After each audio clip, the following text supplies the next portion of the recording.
capture the flag really doesn't work, does it, with Overwatch? Ladies and gentlemen, I'm Stylosa, and this is Unit Lost, and let's talk about capture the flag or capture the rooster. Now, early on in Overwatch's development, there was a capture the flag game mode, which is probably what we're playing right now in the brawl for the seasonal event in Overwatch. However, it didn't make it to the closed beta. They got rid of it and they said, no, it doesn't work because capture the flag will never work with Overwatch. And I thought that was the end of it. It's like, well, whatever, no capture the flag. Go and play Team Fortress 2 if you want that, or Tribes Ascend, or something like that. Any other capture the flag thing. Anyway, straight out of the blue, we get a capture the flag game mode, or brawl, with Year of the Rooster. I'm a bit sad because I wanted a PvE mode, but whatever. I'm sure Blizzard are working on some PvE stuff. So we get capture the flag. And the first couple of games, the first few hours, maybe even the first day of capture the rooster, it was really enjoyable because everybody wasn't defending the flag. What would happen is some people would attack. There'd be, I don't know, like I played a lot of Tracer. Diva was quite strong as well. You could go in and try and capture the flag. I captured the flag 3 times with Tracer in one game. It was awesome. Blinking around, getting kills, blinking out. So much fun. I thought, wow, this is actually quite fun. And then it started to, well, draw, ladies and gentlemen. And then there was another draw. And then there was another draw. And then guess what followed that? Another draw. Yes, there's been draws absolutely all over the place. This is because a capture the flag meta has developed. And we need to look at why this is the case. Well, it's because it's Overwatch. And there are heroes that are extremely strong when it comes to defending in a small area. So who have we got? Well, culprit number 1, we have Mr. Torbjorn. He is, well, he's quite good because he can drop his turret. Then he can just sit with his turret and whatever, do Torbjorn things. We've got Bastion, who sits there and just does an astronomical amount of damage to anybody who dares even touch the flag. And then we've got Symmetra, who, well, she just puts the turrets all over the flag area and then puts a shield generator down and then GG.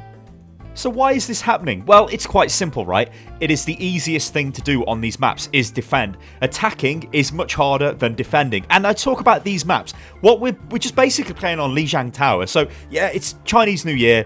It's the Chinese map. It makes sense that the brawl's on that map, right? But you can clearly tell this map is not designed for capture the flag, because what is happening is it's quite easy to point out because it is a King of the Hill map.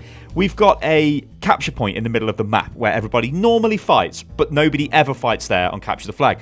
Then we've got 2 small capture points at each side of the map, close to the defender's spawn. So what happens is, it's kind of the same thing that happens on 2 CP maps, is when a defender gets killed, they've got a massive advantage because they will spawn much quicker and be able to get back to the fight much faster. And in a lot of these cases, well, on Command Center, actually on all of the maps, with maybe the exception of Night Market, because you kind of have to maybe move to be able to see the flag. Basically what I'm saying is you can see the flag from your defensive spawn, so you can just fire at the flag. Like, you can provide support pretty immediately to the flag. I think on Command Center you can do some absolutely terrible stuff, like sit with Bastion pretty close to your spawn, so you're in like a nice little area and you just hose them down as they come through. I mean, there's loads of ridiculous tactics, but the problem is, it is always in the defender's advantage. So if you go on the attack and you get killed, you have to run the entire length of the map to get back into the fight, which is dodgy. And what is the most dangerous thing you can do in capture the flag? Well, it is leave the flag unprotected. There is not a very good balance with who's defending and who's attacking. I remember in Tribes Ascend, there was a bit of a balance there. There were people who were really good at sort of skiing and moving around the map, because the way you moved around the map in that game is you sort of glided on the geometry of the map, and you increased in speed, and you try and like fly straight through the flag and pick it up immediately and fly away. But the maps were huge. Overwatch maps are not that big. They're really, really small. Obviously, there's no sort of crazy ski mechanic, but there are heroes with movement abilities. And I know that they've said this. Jeff kind of covered this in his Capture the Flag update video, where he said, we looked at things like, do we restrict hero abilities and stuff like that? But if you do that, then they're not the heroes anymore. If you say, nah, Tracer, you can't have Blink because that's too good for a flag carrier. Now you can't Blink. Well, she's not Tracer anymore, is it? That would be a horrific decision. But they have done some things to sort of tune Capture the Flag to Overwatch. And what we've got is, you don't have to have your flag at your base to capture the enemy flag. Traditionally, the way Capture the Flag works is, you capture the enemy flag and then you move to your base and your flag has to be there. So you touch flags and then you get the point.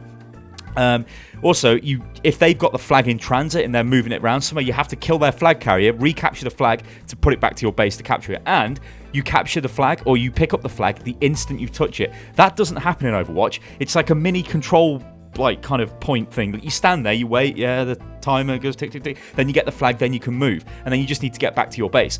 What this means is, when you've got the flag, right, it's very easy for you to run away. If you get the flag and manage to get out of the initial defensive area, you will almost certainly capture the flag. It is very difficult for the enemy to stop you at that point, because one thing has happened. You have killed their team to get the flag almost all of the time. So it means it's a guaranteed flag capture. So what happens is the team that is very aggressive and doesn't really care about defense will win more games. The problem is it's much easier to defend. So what happens is we get teams sitting on defense with pretty much everybody. I mean, I've been in games where there is a Bastion, there's a Symmetra, and there's a Torp. Well, I say I've been in games, pretty much every game is like this, where everyone is just standing around and there's 3 people defending that point. There's no way the enemy can attack. Yeah, if they've got things like Diva Ultimate, maybe they could use that and throw it in. But it's like they have to build the ultimate first, so they've got to come in and fight you. And even if you get killed, you're going to spawn pretty quick and you're just going to be back in the fight again. It's very difficult for them to sort of take the flag without killing all of the defense, and I think players realise this pretty quick. So when I initially played it, it was really fun, and I still stand by it. It is a fun mode, but then players get wise, don't they? They start thinking, how can we play this game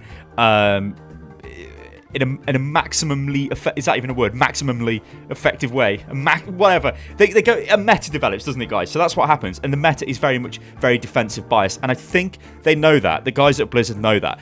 Now, I do want to see more game modes. Like new game modes like this, they should come out and they should stay. Like, it makes me sad that when we see the special brawls, even going back to Lucio Ball, that they just get removed from the game. It's like, oh yeah, it was a seasonal event, now it's gone.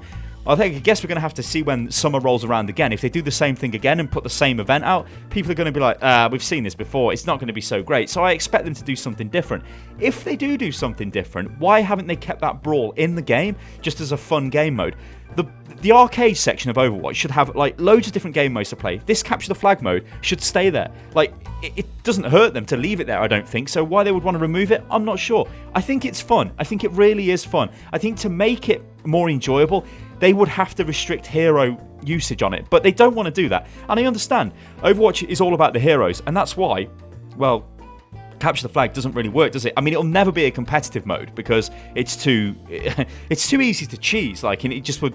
There's too much stalemate that takes place. Like, going back to the design of the maps, you don't get a fight in the middle of the map, do you? So you just sort of got like teams that are waiting around, and there's a lot of waiting around in Capture the Flag, and that's not great. Overwatch is a very action-packed game. It's the build-up to the attack, and then you're in the attack, you're defending the point, you're trying your best to sort of keep that point going, then maybe you get killed, the enemy take the payload to that point, then you've got to push back the defense to the next point, then try again, and in a new arena, and then try again. That's what Overwatch is about. It's very high-paced, very like action-packed, but Capture the Flag kind of isn't. There's a lot of standing around. Ladies and gentlemen, I've been Stylosa and this is Unit Lost, and these have been my thoughts on Capture the Flag and the problem with it, and well, why it doesn't really work with Overwatch. I want you to let me know what you think about this in the comments below.